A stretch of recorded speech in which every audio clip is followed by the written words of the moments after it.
Hello, hello. We're back with Launch Coach Football. I'm battling with a bruised knee. And I, I'm Chelsea, if you I- were wondering. yeah, I literally 5 seconds before we start recording, I just banged the mess out of my kneecap. So, yep, that's the joys of growing old, people. The joys of growing old. And Yes, because you're so old. Not. yeah, I'm 6 months away from being 3 decades on this planet. Actually, Whoa. yep, it's getting out. It's I feel myself aging.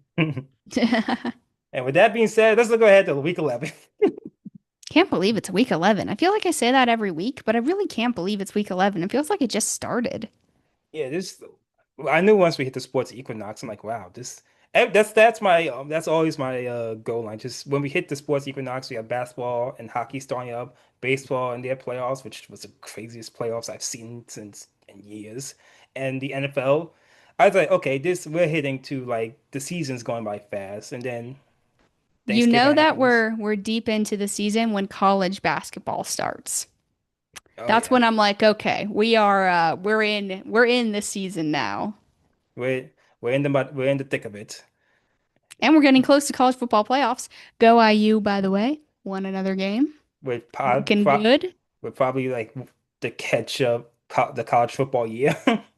Seriously. Only Ohio State left to take down at this point. I'm coming for you. Though you still instill fear in me. So I'm still scared of you. But I'm coming for you also. They're coming for you. Don't come for me. Yeah. But that's for another. But college football, that's for another time. This is week 11 of the NFL season. We have rivalries. We have first place matchups. We have potential championship game matchups in some regards. So let's talk about some of the our three games for this week. Our three games that we're looking forward to in week 11, and I'll start with Chargers at Jaguars. What are these Just a teams? side note, I think it's strange that this week only has two bye teams when last week had like five. Just Yeah, weird. yeah, I don't know how they, because you would think, I guess they can't do four each week at some point, or else they would have. I But yeah, guess not. it has to be just the fact that if you play overseas, they maybe want to give it an extra like a week or something. But yeah, you have to go back over and look on what the heck, how they judge the bye weeks and stuff, how they determine that. Just struck me as strange because there were so many last week, and now this week I'm looking at it, it's only two. Chelsea looked at this week, no Colts. Well, I guess Daniel can carry the podcast next one. I'm good. Daniel's like, this is Daniel. And I'm Daniel, and we'll be welcome to Launch Codes Football. No, just kidding. But no, we're facing one of your rivals.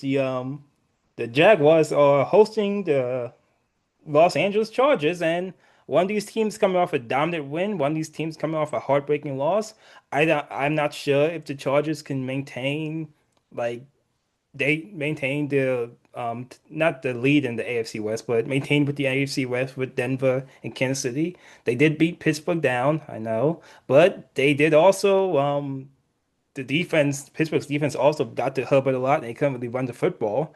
At the same time, I don't think the Jaguars are a very good football team, but they're technically over 500, so they're technically in the playoffs, in the playoff race. So they're always one win away from being back in the wild card, like being the seventh seed in the wild card. But yeah, this is a matchup between two teams that just had two technical playoff teams, or at least one playoff team, one playoff team outside looking in, who both have major question marks at the moment. Yeah, I do think this is a winnable game for Jacksonville, especially considering how good their pass rush can be and that the Chargers have lost both of their tackles at this point, which is just very Justin Herbert to lose both of your starting offensive tackles. It's That's like bad. peak Justin Herbert content right there. It's bad luck. Um, Yeah, their linebacker, Jacksonville's linebacker Lloyd, he has been very good this year. So I'll be interested to see if they try and scheme up some packages to get some pressure on Justin Herbert.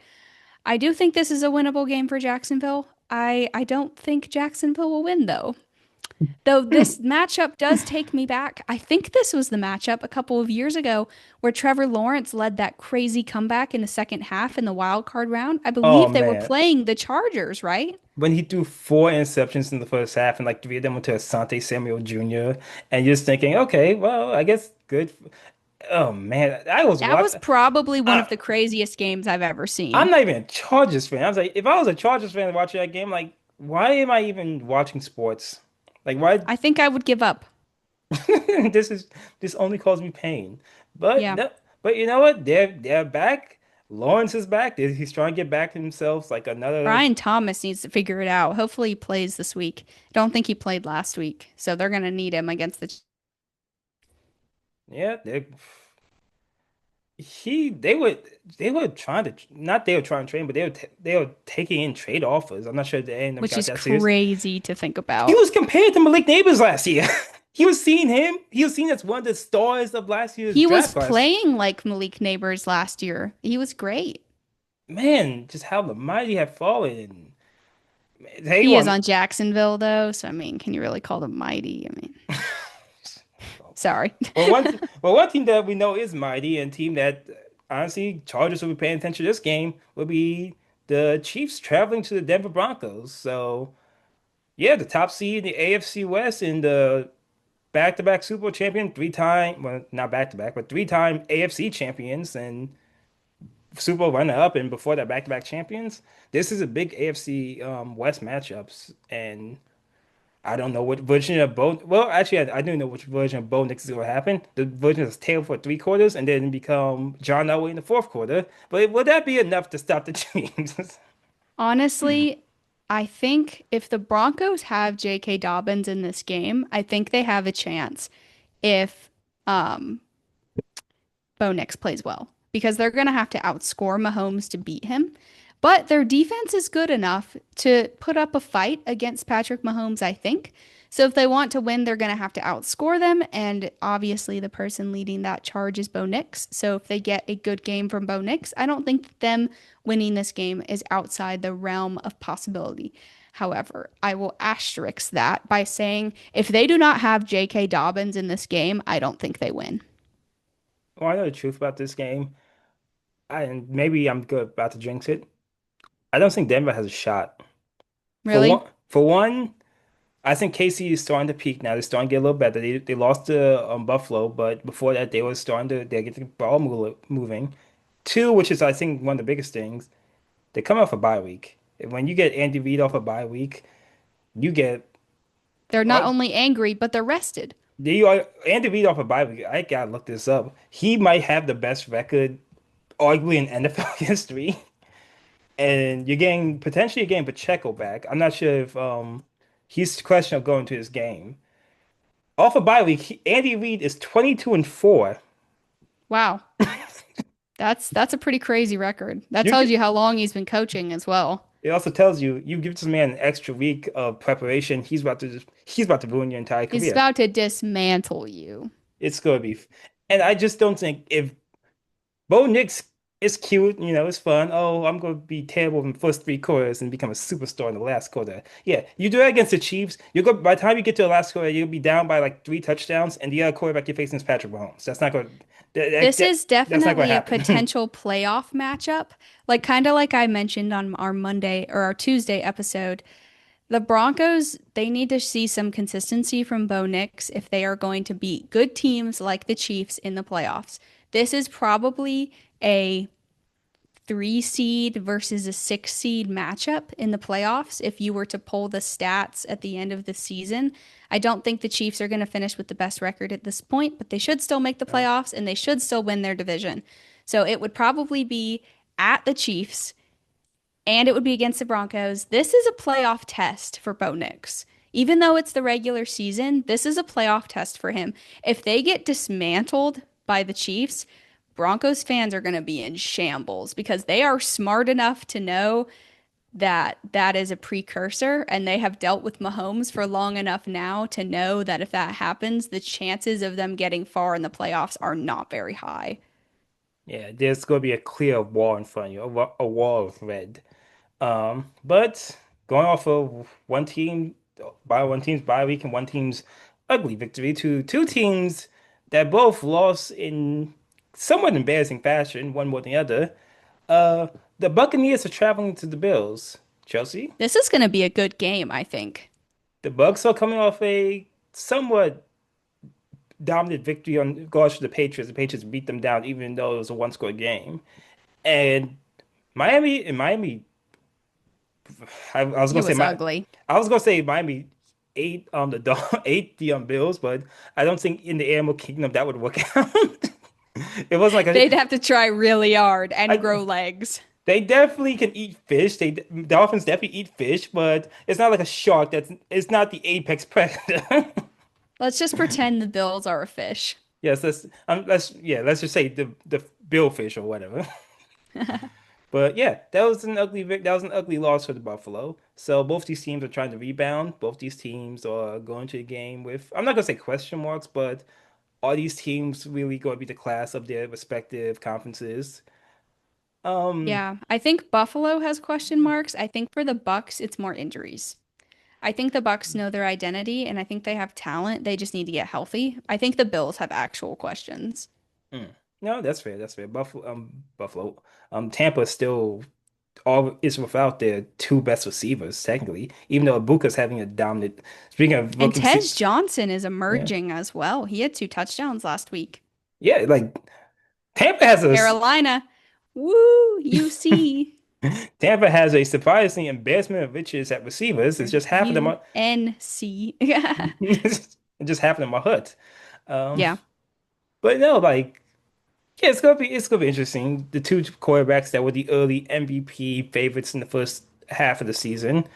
Now that's that sure fallen off a cliff, hasn't it?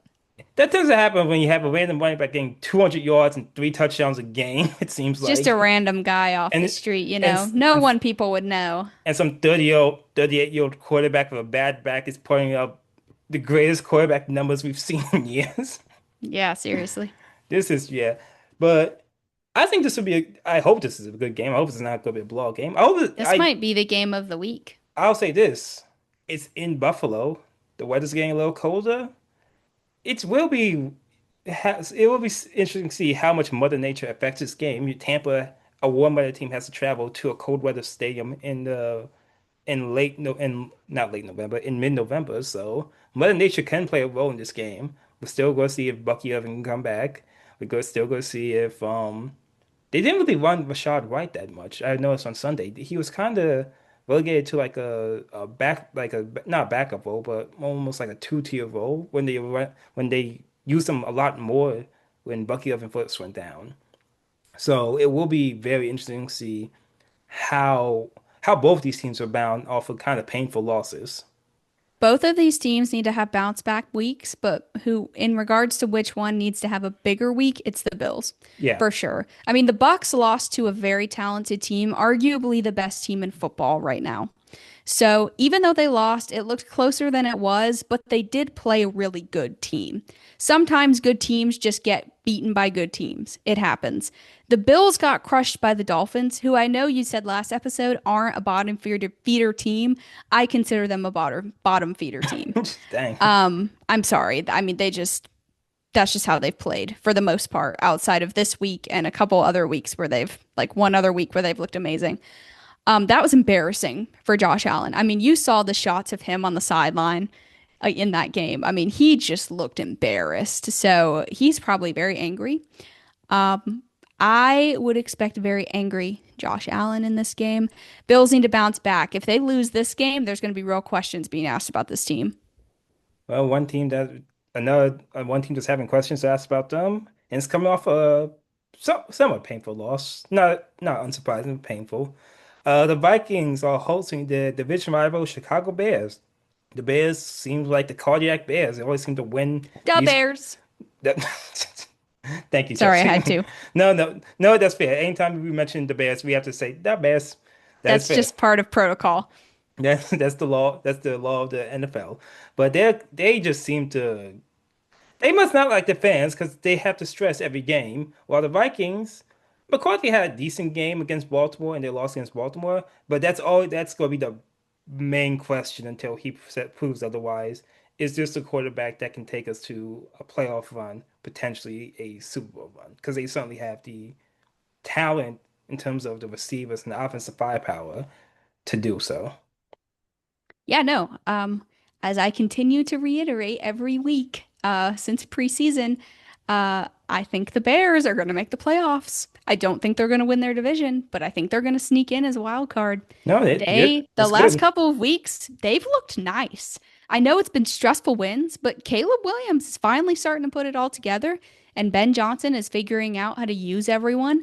Except 2 weeks ago, if you had Rome Odunze, we don't talk about that because he had 0 receptions for 0 yards. But outside of that, he's learning how to use his team. Their defense is kind of picking it up. I'm liking the Bears. I don't think the Super Bowl, but you got to start somewhere.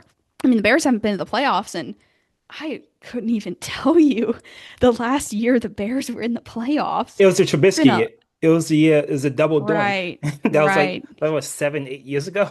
Yeah, yeah, it's been a long time. I like the Bears in this game. JJ McCarthy has talent, but he's still unproven. They are playing at Minnesota, which is a plus for them.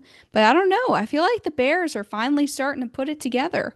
So outside of, Caleb Williams has still been somewhat sporadic, kind of like Bo Nix with Denver. But I still I like the Bears in this game. I like Caleb Williams. He looked really good last week.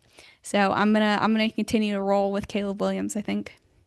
Well, you're speaking about Bo Medusa like 2 weeks ago. What about DJ Moore giving you This week. That's true. a Ben big old Johnson is still Guso? learning, I guess. Like this is a DJ week. Now this is a Bone week. Next week So is next week it's gonna be Cole Kmet is gonna have. Oh wait, that already happens. yeah, you're gonna have a DeAndre Swift week next week, and then whoever the fourth string receiver on the Bears. Colson Loveland, 0 catches for 0 yards. Oh Yeah. man. Caleb But Williams just needs to learn how to distribute it around. I think that's probably one of his biggest issues so far. He kind of seems to hone in on one guy and really use that guy in some games. So hopefully he starts to distribute the ball more. For the sake of all fantasy owners who own Bears players, please, Caleb Williams, throw the ball to everyone. Thanks. spread the love around. Spread the talent around. Unless you have Caleb Williams in your fantasy. In that case, you're fine no matter what happens, for the most part. Yeah, that's true. Unless you have DJ Moore and Caleb Williams, like my sister does. So she was happy and angry at the same time. And on the other side, you got the Vikings coming off a loss. They're still fighting for a wild card seat at this moment. Um, I'll say this, McCarthy had a decent game. It wasn't anything special, it wasn't anything terrible. He's looked better. He's been looking better week after week. Uh Addison's still looking good. Jefferson has been somewhat quiet. I wonder how much of that is just defenses honing in on him and how much of that is just not having the connection with McCarthy at this point. You have Aaron Jones Sr. coming back. He had a touchdown. You have Madison always is a solid backup. The defense looked a little better. I was somewhat worried about the defense for the past few weeks. So it looked like people were solving how to scheme against them. Granted, they gave up a decent amount of points to the Ravens, but it's the Ravens, so there's nothing you can really do about that. Like they're gonna do it to any defense in the league. I do want so this to me, this would be an interesting matchup in terms of it's a rematch of week one. The Bears had a big lead in week one and then kind of fell off, and McCarthy came back and won a game week one. What will Caleb and that team look like now that they have half a season under their belt? And what will the Vikings look like now that not that they have a half a season, but now that you have your main quarterback back and just like after losing a couple games, after no longer looking like a great team like they did in week one, in my view. Yeah, it'll be an interesting matchup to watch, especially if you are an AFC or an NFC North fan. And speaking of not NFC North, but NFC West fans, we might have a game for the division right here with Seattle traveling to I almost said St. Louis. They're not St. Louis anymore. To Los Angeles to face Okay, I the take Rams. it back. This might be the game of the week. This has been if only San Francisco couldn't get hurt all the way. Okay, anyway, back to this. He's regretting his preseason predictions. I'm regretting putting a jinx on Shanahan, essentially. It's ridiculous. But How no, they would still have 6 wins is beyond me, but that's beside the point. yeah, this is just a really this is how would you rank these two teams at least in the NFC? This is just like off the cuff. You don't have to look at any like stats or I anything. would say that the Seahawks and the Lions are probably the cream of the crop in the NFC. I think the Lions and the Eagles, I think the Rams and the Eagles are right there. So I think that these are two of the best teams in the NFC. Okay. So no, that's good. That's a fair match. That's a fair summary.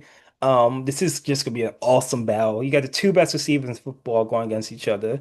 You're going against possibly the MVP of the league and Matthew Stafford going against Sam Darnold, who against going against one of the best defenses in the league in Seattle. I know Devontae Adams, he had a minor injury. I'm not sure if he's actually gonna be. I assume at the moment they have him probable to play, but who knows what's going to happen. This is just gonna be. I think this is easily gonna be the game of the week. These are to me these two teams. If they have to go against these two teams and the Eagles, to me are the best teams. I like Detroit, but Detroit has a lot of questions, at least in terms on defense. But I like these two teams and Philadelphia as as the cream of the NFC at the moment. Bro, this game is about to be like 65 to 64 in the third quarter. You see, you say that, but I don't even think it's going to happen because I think on one side you got a great defense, on the other side you got McVay, and I feel like, and also the Rams have a decent defense. The Rams' defense isn't anything to sneeze about. Oh no, I'm not saying the defenses are bad. I think the defenses are good. I just think the offenses are so good that it's going to be 65 to 64. That would be saying be Okay, like not actually. That's an exaggeration, but you get the point. it could be like the Chiefs Rams game from like a good like 7, 8 years ago when it's like 52 to 49 or something. Yep. But no, I think if I was a betting man, I would go. I don't with when two teams are equal, I'm always go with the team with the better quarterback. So I would probably go with the Rams this game. But man, I can't wait. This to me, this is easily the game of the week. Of every This game is going to be a really good game. because it's two equal teams and they're teams for a division title. And if this is the game of the week, then the second game of the week has to be Lions at Eagles. Speaking of teams, like we're talking about the cream of the crop in the NFC, the I four think these teams, four are it. Yeah. put some respect on the Dallas Cowboys, Chelsea. Or the Bucks. Nah, I mean, I still And think the Bucks are good, but they're not as good as the Seahawks or the Rams or the Lions or the Eagles, in my opinion. Not with their injuries. If they were healthy, then yes, but they're yeah, injured right now. but yeah, we got the Eagles and the Lions. The Lions coming off just a smoking. They they beat the mess. That was just. I felt bad for Mariota. I felt bad for Washington fans. They're out there in the cold. They're out there just watching Jahmyr Gibbs, Amon-Ra St. Brown. That was just and they said it was Man Campbell took over the play calling, and you could tell because he decided just it was like the old Kylo Ren meme, just more, just more. More. So yeah, the Lions are going against Philadelphia again. This is a game going November game, late in mid-November game, going to Philadelphia for a dome team. It might be interesting to see if Mother Nature plays a part. Yeah, true, But because it is an outdoor stadium. I mean, put some respect on the Saints, Daniel. They are obviously the cream of the crop in the NFC. after what they did to Carolina, maybe they are. Oh gosh, let's not talk about that. Okay, All of our okay. Panthers fans were very displeased. Yeah. Sorry, Panthers fans. Draft a quarterback this year, okay? No, Oh but that man. Lions Eagles game is going to be really good. Both have good defenses, both have good offenses. Dan Campbell knows how to run an offense, apparently. I believe during the preseason when we were talking, I think I may have mentioned that the loss of Ben Johnson was going to impact this team in Detroit more than people were giving it credit. And it seems that that's correct because their play calling was just weird. Like 2 weeks ago, Jamar Gibbs had like 8 carries for 20 yards. Like, how do you only give Jamar Gibbs 8 carries? Very strange. So I do think the loss of Ben Johnson was a big deal, but Dan Campbell said, "It's fine, guys. I'll carry you on my back. Don't worry about it." No, that's fair. Like I feel like with Jameer and Montgomery, the two of them, they seem like they just go back and forth. Like one week Montgomery's gonna have a bigger week, one week Gibbs is gonna have a bigger week. I think Gibbs is a much more dynamic back easily. Montgomery's more of your ground and pounder, much more of like much more of a closing back. Give it to him late in the game. Um, but yeah, this is to me this again. I think the NFC just has a smorgasbord right now of great games. Right, going honestly, going through all four games. We picked three games from each division, and we're getting to the point in the season where these games going to matter so much in terms of just placement, in terms of seedings, in terms of division matchups. Like right now, we have what's it? We have we got three division games that all could, and that two out of three of them could be difference between first place and second place, between Yep, a it's number one true. seed or having to go on the road as a wild card throughout the postseason.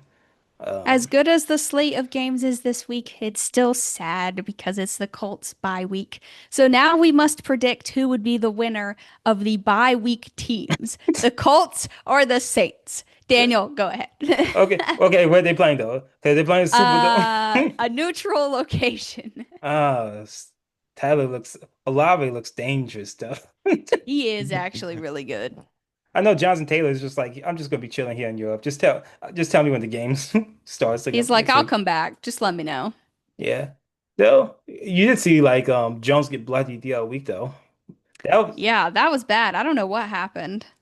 that was the first time I've seen blood run down like people's like foreheads, getting hit in the head, like their like chins and stuff. I never seen like it looked like just his lips were bleeding. It maybe he like bit his lip or something on accident, and he like bit his lip, and his body went and started bleeding. That's my suspicion. Yeah. All I know is next week we're gonna figure out the Steelers can actually if the Bengals swept the Steelers in the season series. Dude, So there's no way. so There's no you might way. see a crash out again. You might see another Bengals game crash out. In regards to that, did you see Joe Burrow practice it in a limited fashion today? If he comes back, he's not going. I don't think he's actually going If to come back. I Cincinnati, think he just practiced. no, I know that. I know he's not coming back, obviously, for it. If Cincinnati is stupid enough to actually play Joe Burrow at some point this season, I might, I would require Roger Goodell to seriously, like, say, guys, you lose a first round draft pick. Because of that decision, you just lose a first round draft pick. In Like, fairness, he is supposed to come back this year. they're not going to be close in playoff contention, though. It doesn't matter if he comes back. If you're, But they could screw over the Steelers' playoff hopes, though. That might be, ambition enough. and might either go just we may not win, but like we're not gonna let the Steelers or Ravens even think We about winning may the game. not win, but I will cause damage anyway. I just there's so many baseball teams do that, and it's so annoying.